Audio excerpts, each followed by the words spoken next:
Why are most people living a life of average, of mediocrity, of just pathetic, boring lives? I'm going to tell you, it's because they compromise. They continuously compromise on their goals and dreams. You begin to compromise the goals and dreams that you have. You begin to negotiate them away. And I often wonder to myself why you would do this. You only get one run at life, you know. There is no second run. There is no trial run. If you think this is a trial run, my second time around, I'm really going to go all in. You're not. You're not. This is it. And so if you are here and you've got goals and dreams, why would you ever compromise? We are taken apart slowly, convinced to take an easier path, enticed by comfort.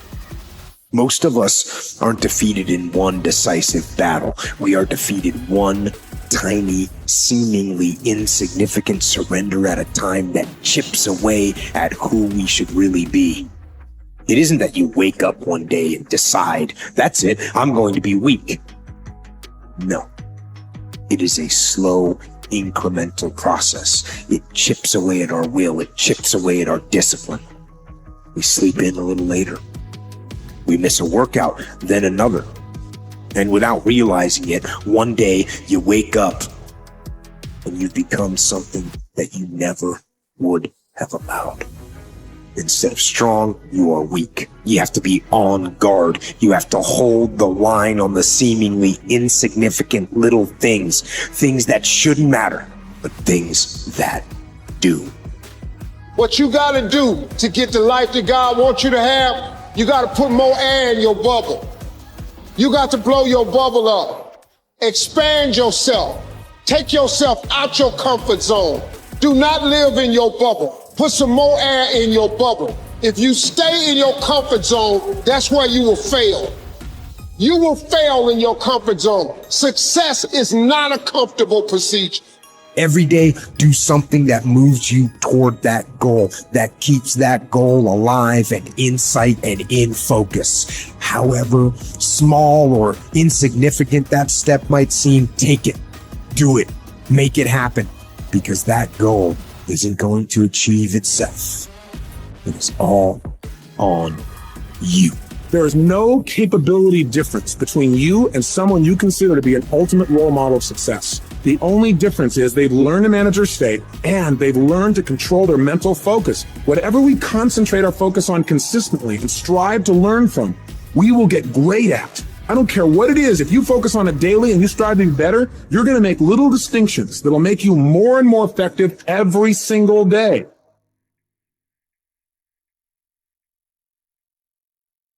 Look up. Look up and recognize that there is a way out. There is a path for you to take. And it's not an easy path. It takes courage and it's hard. But what is the other choice? What else can we do? Let the darkness completely consume us, be overtaken by temptation and vice? No. Do not accept that. You can triumph over these dark forces. You can become better. You can be better. But if you don't put yourself out here, if you don't become actively involved in life, if you hold back on yourself and continue to procrastinate, most people go through life as volunteer victims. They go through life volunteering to be victims, giving excuses on why they're not pursuing their greatness, giving excuses on why they're not doing the things that they want to do, putting it off again and again and again, wasting valuable time. Life is very valuable, ladies and gentlemen. Time is very valuable. And it's very fragile. You've got to decide to do what you can right now and don't delay. The major key to your taking charge of your destiny is you. It's you. And even though you might not have all the things going for you that you would like, you have the power within you as you begin to develop your consciousness, as you hold the vision of what it is that you want to do, as you decide to answer this small voice within you. Because as you respond to this voice that's telling you you ought to do this, the way will come, ideas will come to you. You will begin to attract things you need and things that you don't even know that you need right now. Results is the name of the game. What other game is there? And I'm telling you, if you'll start with that, it's called the process of life change, and it doesn't matter how small the process is to start. One discipline starts it, and then one discipline feeds another, and the first thing you know, you've got this whole cycle in an upward positive motion. And it's called life change, it's called income change, it's called health change, relationship with your family change, equities unprecedented that you can have in numbers that will stagger the imagination if you do not curse what's available and start amending what's possible to get the results you want. I don't think I could put it in any better. He said, it's not what happened that determines the major part of your future.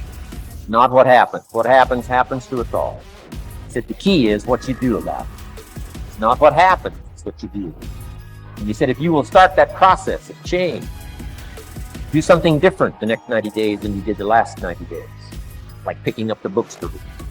Do something different, like the new health disciplines, relationship with your family, whatever it is, doesn't matter how small it is. If you'll start doing different things with the same circumstances, since we cannot change the circumstances, but we can change ourselves. We can change what we do. For many people, the haunting begins the minute they wake up.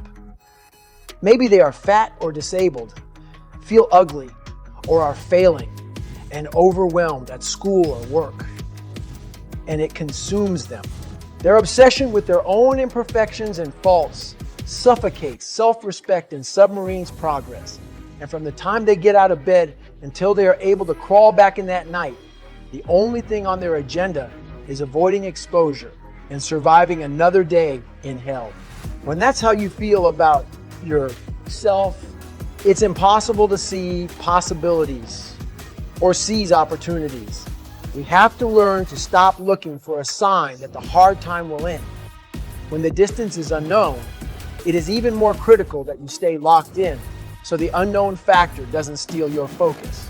The end will come when it comes, and anticipation will only distract you from completing the task in front of you to the best of your ability. Remember, the struggle is the whole journey. That's why you're out there. It's why you signed up for this race or that class or took the damn job. There is great beauty when you are involved in something that is so hard, most people want it to end. We can make any obstacle as big or small as we like. When you're climbing a mountain or involved in any other difficult task, the only way to free yourself from the struggle is to finish it. So why bitch about it when it gets hard? Why hope it will end soon when you know it will end eventually? When you complain and your mind starts groping for the eject button, you are not bringing your best self to the task, which means you are actually prolonging the pain. The hard chargers keep their heads down and hammer away. They've trained their minds to stay hard in those hard moments. They recognize the false summit for what it is and will always act as if they are nowhere near the top. Most people slow down and suffer on a steep trail, but slope and elevation are of no consequence to the hard charger. They keep their mind in attack mode until there are no more mountains to climb. And when they actually reach the top, they wish it had lasted a little bit longer. If you want to maximize minimal potential and become great in any field, you must embrace your savage side and become imbalanced, at least for a period of time. You'll need to funnel every minute of every single day into the pursuit of that degree, that starting spot, that job, that edge. Your mind must never leave the cockpit. Sleep at the library or the office. Hoop long past sundown and fall asleep watching film of your next opponent. There are no days off, and there is no downtime when you are obsessed with being great. That is what it takes to be the baddest mother ever at what you do. Know that your dedication will be misunderstood. Some relationships may break down. The savage is not a socialized beast, and an imbalanced lifestyle often appears selfish from the outside. But the reason I've been able to help so many people with my life story is precisely because I embraced being that imbalanced while I pursued the impossible dream of becoming the hardest mother ever. That's a mythical title, but it became my compass bearing, my North Star. It is one of the strange ironies of this strange life that those who work the hardest, who subject themselves to the strictest discipline, who give up certain pleasurable things in order to achieve a goal, are the happiest. When you see 20 or 30 people line up for a distance race in some meet, don't pity them, don't feel sorry for them. Better envy them instead. Or a person who has never tested their self-discipline over a long period of time. It's hard to believe that giving up pleasure can lead to immense happiness. Living your life the hard way makes it easier. People who voluntarily expose themselves to challenges are more capable of handling unforeseen hardships. Moreover, giving up certain pleasures, such as unhealthy food and sitting all day in front of the TV, can lead to immense improvements in one's well-being. Maintaining a healthy weight and beneficial nutritional habits doesn't just lead to physical improvements, it also affects self-esteem, reduces the risk for depression, and improves your body image. Giving up on pleasurable things, such as spending money without control, can also help you avoid crushing problems in the future. Today, it might be inconvenient that you can't spend your entire salary, but tomorrow your savings can save you from bankruptcy or pay for an urgent medical intervention. Lastly, self-discipline is in itself a manifestation of your higher being and is connected with nobler strivings. A human being, reduced to its primal form, has little ability for self-control.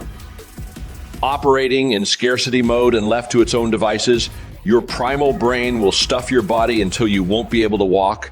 It will make you cheat on your partner with every passing stranger. It will assume that every step outside the comfort zone is a danger, and so you'll never grow.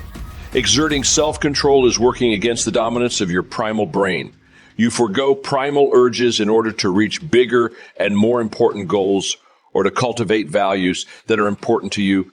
You can live your life in a way that is congruent with who you are as a deeply complex human being, not a mere animal with the ability to reason.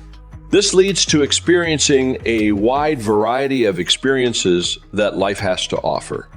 Many of them are immensely more gratifying than merely satisfying the most basic human needs. Don't wait for tomorrow to do something you can do today. Have you been pondering starting on a new goal but are still procrastinating on it? Come up with the easiest, simplest, and quickest action you can take today to initiate momentum. If you want to stop eating sugar, eliminate all chocolate bars from your house or choose one day a week during which you won't eat sugar in any form. Take it from there, step by step. If you want to start exercising on a regular basis, do 3 push-ups and 3 squats now or any other super quick exercise. Tomorrow, do 1 more repetition. Find a more suitable workout once you establish the basic habit of some exercise, even if it's just a few push-ups a day. If you want to start saving money, take just $1 out of your wallet and put it in a jar.